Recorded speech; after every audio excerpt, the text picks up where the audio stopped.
Hi ವೀಕ್ಷಕರೇ, ಎಲ್ಲರಿಗೂ ನಮಸ್ಕಾರ. ನೋಡಿ, ಗೃಹಲಕ್ಷ್ಮಿ ಯೋಜನೆಯ ಪ್ರತಿಫಲಾನುಭವಿಗಳಿಗೆ ಈಗಾಗಲೇ 3 ತಿಂಗಳ 6,000 ಹಣ ಒಟ್ಟಿಗೆ ಜಮಾ ಆಗಿದೆ.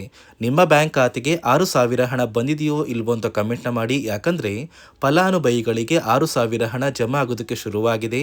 ನೀವು ಹಣ ಪಡಿಬೇಕು ಅಂದರೆ ಆದಷ್ಟು ಬೇಗ ಗೃಹಲಕ್ಷ್ಮಿಗೆ ಮರು ಅರ್ಜಿನ ಹಾಕಬೇಕು ಮತ್ತು ಸರ್ಕಾರ ಜಾರಿಗೆ ತಂದಿರುವ ಹೊಸ ನಿಯಮಗಳನ್ನ ಪಾಲಿಸಬೇಕು. ಈಗಾಗಲೇ ಗೃಹಲಕ್ಷ್ಮಿ ಯೋಜನೆಯ 32ನೇ ಕಂತು, 31ನೇ ಕಂತು ಮತ್ತು 30ನೇ ಕಂತು ಒಟ್ಟಿಗೆ 6,000 ಹಣ ಬಂದಿರುವ ಬ್ಯಾಂಕಿಂದ ಬಂದಿರುವ ಮೆಸೇಜ್ ಕೂಡ ಹಾಕ್ತಾ ಇದ್ದೀನಿ. ಇದೇ ರೀತಿ ನಿಮ್ಮ ಬ್ಯಾಂಕ್ ಖಾತೆಗೆ 6,000 ಹಣನ ಸರ್ಕಾರ ನಾಳೆ ಭಾನುವಾರ ಜೂನ್ 7ರಂದು ಕರ್ನಾಟಕದ ಒಟ್ಟು 23 ಜಿಲ್ಲೆಗಳಿಗೆ ಜಮಾ ಮಾಡ್ತಾ ಇದ್ದು, ಆದಷ್ಟು ಬೇಗ ಗೃಹಲಕ್ಷ್ಮಿ ಹಣ ಜಮಾ ಆಗುತ್ತೆ. ಮತ್ತು ರೇಷನ್ ಕಾರ್ಡ್ದಾರರಿಗೂ ಕೂಡ ಸರ್ಕಾರ ಭರ್ಜರಿ ಗುಡ್ಡಿಸ್ನ ಕೊಟ್ಟಿದೆ. ಹೊಸ ರೇಷನ್ ಕಾರ್ಡ್ಗೆ ಅರ್ಜಿ ಕೂಡ ಸ್ವೀಕಾರ ಮಾಡ್ತಾ ಇದೆ. ಹಾಗಾದರೆ ಸರ್ಕಾರದಿಂದ ಏನೆಲ್ಲ ಹೊಸ ಮಾಹಿತಿಗಳು ಬಂದಿದೆ ಮತ್ತು ಯಾವ ಫಲಾನುಭವಿಗಳಿಗೆ ಹಣ ಬರ್ತಾ ಇದ್ದು ಯಾರಿಗೆಲ್ಲ ಕ್ಯಾನ್ಸಲ್ ಆಗಿದೆ ಅಂತ ನಾನು ನಿಮಗೆ ತಿಳಿಸ್ಕೊಡ್ತಾ ಇದ್ದೀನಿ. ಅದಕ್ಕಿಂತ ಮೊದಲು ನೀವೇನಾದ್ರೂ ನನ್ನ ಚಾನಲ್ನ ಸಬ್ಸ್ಕ್ರೈಬ್ ಆಗಿಲ್ಲ ಅಂದರೆ ದಯವಿಟ್ಟು ಪ್ರತಿಯೊಬ್ಬರು ಚಾನಲ್ನ ಸಬ್ಸ್ಕ್ರೈಬ್ ಮಾಡ್ಕೊಳ್ಳಿ, ಹಾಗೆ ವಿಡಿಯೋಗೆ ಒಂದು ಲೈಕ್ನ ಕೊಡಿ. ಹೌದು ವೀಕ್ಷಕರೇ, ಸರ್ಕಾರ ಪ್ರತಿಯೊಂದು ಗೃಹಲಕ್ಷ್ಮಿ ಯೋಜನೆಯ ಫಲಾನುಭವಿಗಳಿಗೆ 3 ತಿಂಗಳ 6,000 ಹಣನ ಒಟ್ಟಿಗೆ ಜಮಾ ಮಾಡುವುದಾಗಿ ಭರ್ಜರಿ ಗುಡ್ಡಿಸ್ನ ಕೊಟ್ಟಿದೆ. ನಿಮ್ಮ ಬ್ಯಾಂಕ್ ಖಾತೆಗೆ ಜೂನ್ ತಿಂಗಳ 32ನೇ ಕಂತು, ಮೇ ತಿಂಗಳ 31ನೇ ಕಂತು ಹಾಗೂ ಏಪ್ರಿಲ್ ತಿಂಗಳ 30ನೇ ಕಂತು, ಈ 3 ತಿಂಗಳ ಒಟ್ಟು 6,000 ಹಣನ ನಿಮ್ಮ ಬ್ಯಾಂಕ್ ಖಾತೆಗೆ ಸರ್ಕಾರ ಜಮಾ ಮಾಡ್ತಾ ಇದೆ.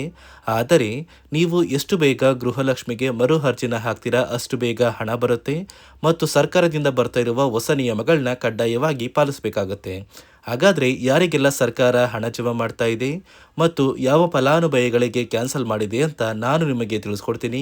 ಅದಕ್ಕಿಂತ ಮೊದಲು ನಾಳೆ ಭಾನುವಾರ ಜೂನ್ 7ರಂದು ಕರ್ನಾಟಕದ 23 ಜಿಲ್ಲೆಗಳಿಗೆ ಬೆಳಗ್ಗೆ 12 ಗಂಟೆಯ ಸಮಯಕ್ಕೆ ಈ 3 ತಿಂಗಳ 6,000 ಹಣ ಬರ್ತಾ ಇದ್ದು, ಯಾವ ಜಿಲ್ಲೆಗಳಿಗೆ ಹಣ ಬರುತ್ತೆ ಅಂದರೆ ಬಾಗಲಕೋಟೆ, ಬೆಂಗಳೂರು ನಗರ, ಬೆಂಗಳೂರು ಗ್ರಾಮಾಂತರ, ಬೆಳಗಾವಿ, ಬಳ್ಳಾರಿ, ಬೀದರ್, ವಿಜಯನಗರ, ಚಾಮರಾಜನಗರ, ಚಿಕ್ಕಬಳ್ಳಾಪುರ, ಚಿಕ್ಕಮಗಳೂರು, ಚಿತ್ರದುರ್ಗ, ದಕ್ಷಿಣ ಕನ್ನಡ, ದಾವಣಗೆರೆ, ಧಾರವಾಡ, ಗದಗ, ಕಲಬುರಗಿ, ಹಾಸನ, ಹಾವೇರಿ, ಕೊಡಗು, ಕೋಲಾರ, ಕೊಪ್ಪಳ, ಮಂಡ್ಯ, ಮೈಸೂರು, ರಾಯಚೂರು, ರಾಮನಗರ, ಶಿವಮೊಗ್ಗ, ತುಮಕೂರು, ಉಡುಪಿ, ಉತ್ತರ ಕನ್ನಡ ಮತ್ತು ಯಾದಗಿರಿ, ಹೀಗೆ ಪ್ರತಿಯೊಂದು ಜಿಲ್ಲೆಗಳ ಫಲಾನುಭವಿಗಳಿಗೆ 3 ತಿಂಗಳ 6,000 ಹಣನ ಸರ್ಕಾರ ಜಮಾ ಮಾಡ್ತಾ ಇದೆ.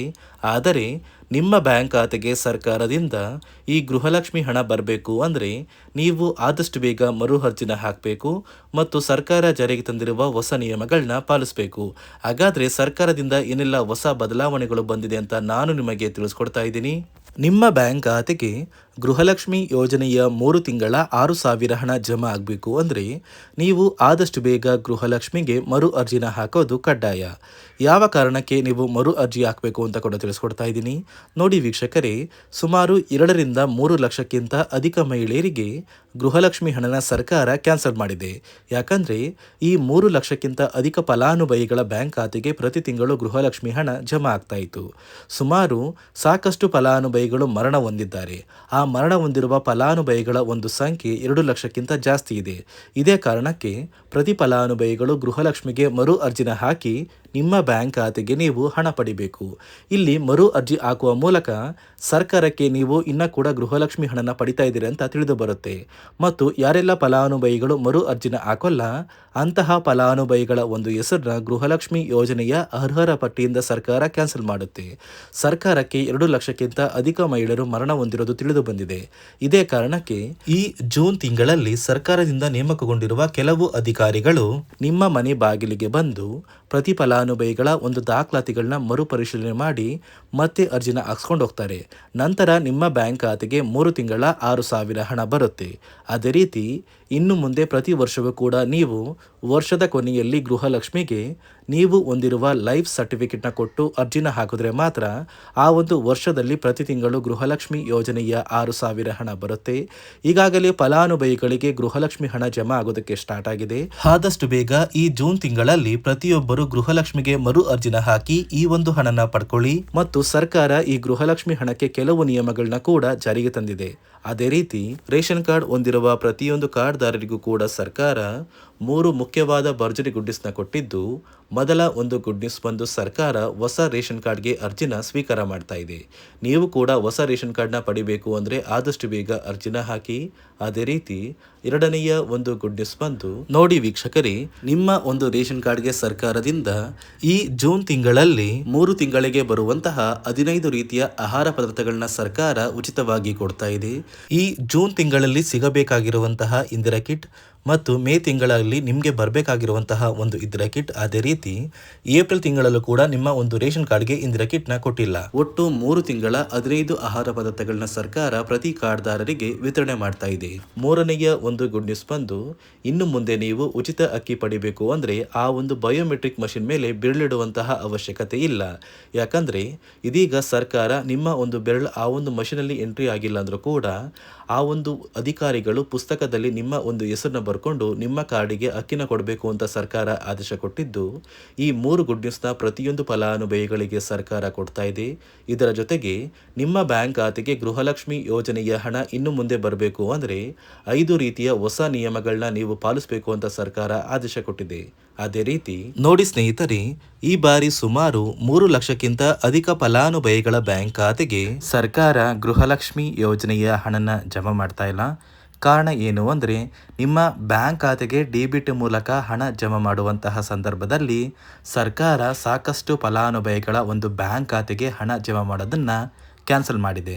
ಯಾಕಂದರೆ ಇತ್ತೀಚೆಗೆ ಹಣಕಾಸು ಇಲಾಖೆ ಜಾರಿಗೆ ತಂದಿರುವ 5 ನಿಯಮಗಳ ಆಧಾರದ ಮೇಲೆ ಪ್ರತಿಯೊಂದು ಫಲಾನುಭವಿಗಳಿಗೆ ಸರ್ಕಾರ ಈ ಒಂದು ಹಣನ ಜಮಾ ಮಾಡ್ತಾ ಇದ್ದು, ಯಾರೆಲ್ಲ ಫಲಾನುಭವಿಗಳು ಈ ನಿಯಮಗಳನ್ನ ಪಾಲಿಸಿಲ್ಲ ನಿಮ್ಮ ಬ್ಯಾಂಕ್ ಖಾತೆಗೂ ಕೂಡ ಹಣ ಜಮಾ ಆಗೋದಿಲ್ಲ.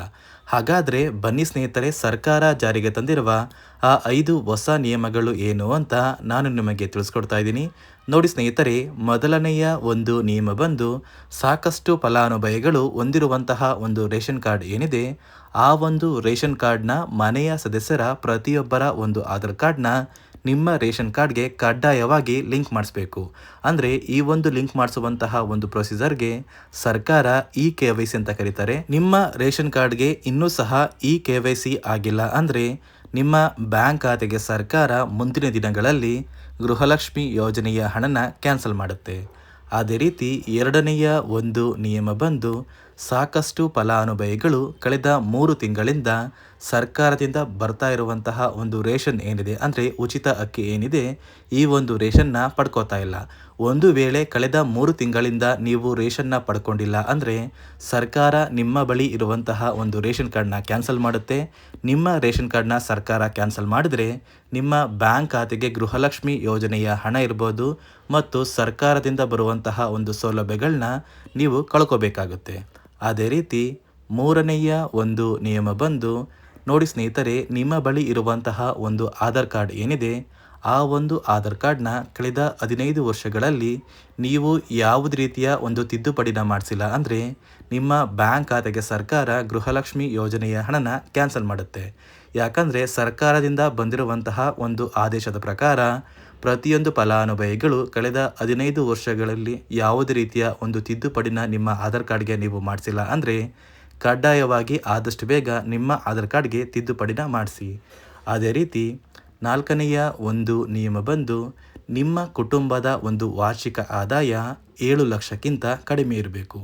ಒಂದು ವೇಳೆ ನಿಮ್ಮ ಕುಟುಂಬದ ವಾರ್ಷಿಕ ಆದಾಯ 7 ಲಕ್ಷಕ್ಕಿಂತ ಜಾಸ್ತಿ ಇದ್ದರೆ ನಿಮ್ಮ ಬ್ಯಾಂಕ್ ಖಾತೆಗೆ ಸರ್ಕಾರ ಗೃಹಲಕ್ಷ್ಮಿ ಯೋಜನೆಯ ಹಣನ ಕ್ಯಾನ್ಸಲ್ ಮಾಡುತ್ತೆ. ಅದೇ ರೀತಿ ಐದನೆಯ ಒಂದು ನಿಯಮ ಬಂದು, ನಿಮ್ಮ ಕುಟುಂಬದ ಸದಸ್ಯರು ಅಥವಾ ಗೃಹಲಕ್ಷ್ಮಿ ಯೋಜನೆಯ ಫಲಾನುಭವಿಗಳು ಯಾರು ಕೂಡ ಸರ್ಕಾರಿ ನೌಕರರಾಗಿ ಕಾರ್ಯನಿರ್ವಹಿಸ್ತಾ ಇರಬಾರ್ದು. ಒಂದು ವೇಳೆ ನಿಮ್ಮ ಕುಟುಂಬದಲ್ಲಿ ಯಾರೇ ಆಗಿದ್ರೂ ಸರ್ಕಾರಿ ನೌಕರರಾಗಿ ಕಾರ್ಯನಿರ್ವಹಿಸ್ತಾ ಇದ್ದರೆ ನಿಮ್ಮ ಬ್ಯಾಂಕ್ ಖಾತೆಗೆ ಗೃಹಲಕ್ಷ್ಮಿ ಯೋಜನೆಯ ಹಣ ಕ್ಯಾನ್ಸಲ್ ಆಗುತ್ತೆ. ಈ 5 ನಿಯಮಗಳ ಆಧಾರದ ಮೇಲೆ ಪ್ರತಿಯೊಂದು ಫಲಾನುಭವಿಗಳಿಗೆ ಸರ್ಕಾರ ಹಣ ಜಮಾ ಮಾಡ್ತಾ ಇದೆ.